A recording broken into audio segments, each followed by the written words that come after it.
예, 서울 중랑구갑의 서영교 국회의원입니다. 질의해지기 바랍니다. 그리고 왜 시간이 갔죠? 내가 시작하기 전에 다시 좀 해주세요. 예, 고개 드니 잠깐만 세팅 딱 하고 예, 시작하세요.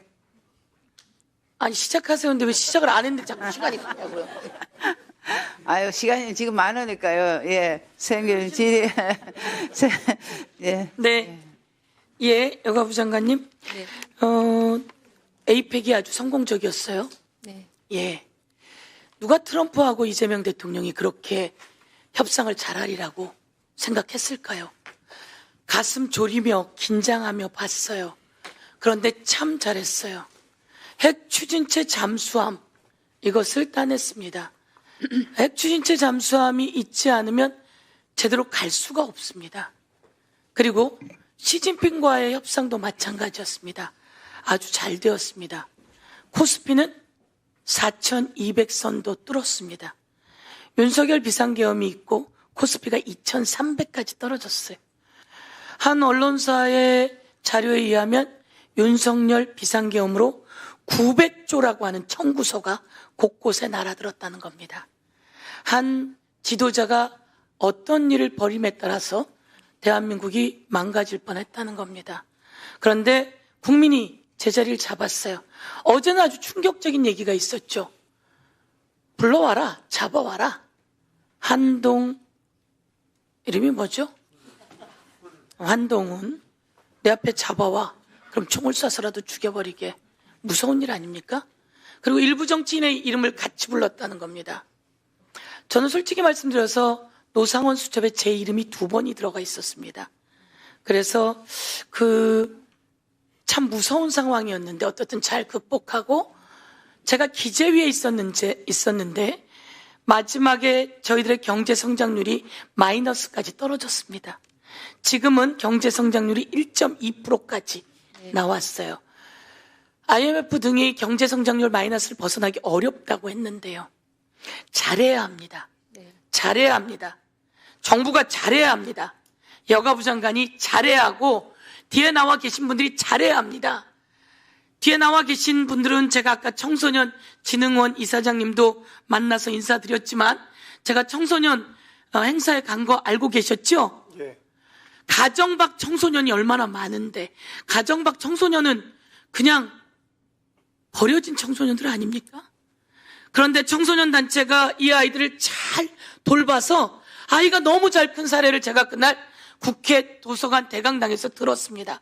제발 여러분이 한 명 한 명 좀 더 부지런하게 좀 더 열심히 챙겨봐 주십시오. 네. 자기는 엄마 아빠에서 버림받았는데 평균 점수가 20점이었는데 그 쉼터에 와서 너 잘할 수 있어 라고 돌봄을 받고 평균이 88점까지 올랐답니다. 그런데 이 친구가 그런데 제가 더 멋진 건요, 제가 반장이 되었다는 겁니다. 누구에게나 나고자처럼 지목당했던 그 친구가 그 선생님들의 돌봄을 받아서, 그래서 제가 이 여가부에서 누누이 이야기했는데요. 아이들의 센터 좀 멋지게 만들어 줍시다. 예산 좀 만들어서 아이들의 센터는 학교 밖, 가정 밖, 이 이름도 이상한데 잘 클 수 있잖아요. 네. 엄마 아빠는 잘 키우기 힘들어요, 솔직히 말해서. 오히려 주변에서 더 다독거리면 훨씬 더 잘 커요. 네. 그래서 저는 거기가 멋있는 공간이었으면 좋겠어요. 그래서 통계 좀 다 내서 예산을 얼마나 하고 있는지, 얼마나 이쁘게 하고 있는지, 들어가면 화장실도 집보다는 좋아야 되고 방바닥도 집보다는 좋아야 되고 그렇지 않습니까? 네. 컴퓨터도 집보다는 빨라야 엔비디아에도 쫓아가지 않겠습니까? 그렇게 해서 통계 내서 좀 가져오시면 좋겠습니다. 아시겠죠? 네. 예. 알겠습니다. 네. 그렇게 눈에 불을 켜고 좀 해주십시오. 네. 오늘은 스토킹 교제 폭력입니다. 네. 스토킹 교제 폭력이 하루에 112 신고가 몇 건이나 되는 것 같으세요? 자료를 보시면 저희가 통계를 냈는데요. 단 9개월 만에 올해만 했더니 약 8만 건, 교제 폭력은 스토킹 범죄는 약 3만 건이에요. 그것을 나눴더니 하루에 평균 400건이랍니다. 국민 여러분, 400명씩 스토킹 신고하고요, 교제폭력 신고한다는 겁니다. 대한민국 이래서 되겠습니까? 신고하기 전까지 얼마나 머뭇거리다 신고하겠습니까? 교제폭력, 그리고 스토킹 폭력 업계 좀 대안을 만들어 주셨으면 좋겠고요. 그런데 제가 묻고 싶은 건 이겁니다. 교제폭력을 신고했더니 경찰이 유치장에 넣어달라고 검찰에다 신고했어요. 청구했어요. 그런데 검찰이 청구를 기각해버렸어요. 그랬더니 이 사람이 5일 만에 쫓아가서 살해 시도를 합니다. 수십 군데 칼을 맞았어요. 다음 장으로 넘겨보세요. 이 장영준 있는 장면 해보세요. 장영준 장면. 예, 중간입니다. 경찰이 구치소에 유치해달라고 신청했는데 검찰이 불신청했어요. 불청구. 자, 그 다음 장을 넘겨보는데요. 올해 9월까지 경찰이 청구한 잠정 조치 1390건 중에 434건만 인용됐다는 겁니다. 그럼 약 70%는 경찰은 구속해달라고 신청했는데 검찰이 기각시켰다는 겁니다. 그래서 제가 물어봤어요. 경찰은 어떤 경우에 신청하느냐? 그동안 신고돼 왔고 그 전과가 있는지 그리고 얼마나 위험한지 이 상황까지 다 해서 신청한다는 겁니다. 그런데 검찰이 기각시킨답니다. 저는 요즘 검찰이 보안 수사권이 있어야 성폭행 당하는 사람들 돌보지 않아요?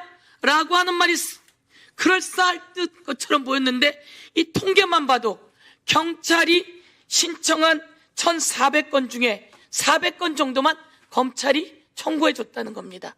경찰은 자기 매뉴얼에 맞춰서 제대로 신청하는데 검찰이 기각하고 있어요. 네. 이 부분에서 여가부가 목소리를 좀 내셔야 합니다. 네.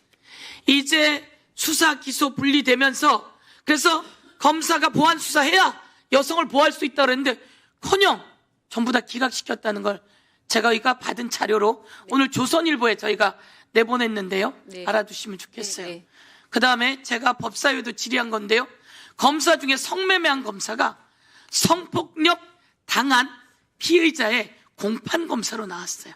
그래서 법무부가 이제 앞으로 그런 일 없게 하겠다라고 했는데 중요한 건 이 사람이 마지막에 대법에 상고를 요청하는데 이 성매매했던 검사가 경찰과 법원은 성매매한 사람은 성폭력자를 담당하지 않습니다. 그런데 검사는 정말 제19감사기였어요. 성매매한 검사가 성폭력 당한 여성의 공판 검사로 들어온 거예요. 무서웠답니다. 2차 가해요. 그런데 끝내 강간 사각지대 네. 법이 통과되지 못하면서 피해자가 벗어나게 되는데 끝내 상고를 네. 이 검사가 해주지 않습니다. 7일 만에 상고해야 되는데 상고해달라고 울부짖는데도 상고하지 않습니다. 그런 건수가 지금 제가 받은 제보와 이것만 여러 건이 됩니다. 네. 다시 한번 우리 성평등 가족부 장관이 목소리를 내셔서 네. 이런 피해자들을 제대로 보호할 수 있게 네. 해주면 좋겠고 네. 향후에도 성폭력, 아동폭력 당한 사람들을 꼭 성평등 가족부 장관과 저희 국회의원들이 보호할 수 있게 했으면 좋겠습니다. 네. 네. 의원님. 그렇게 하겠습니다. 예. 예. 수고하셨습니다.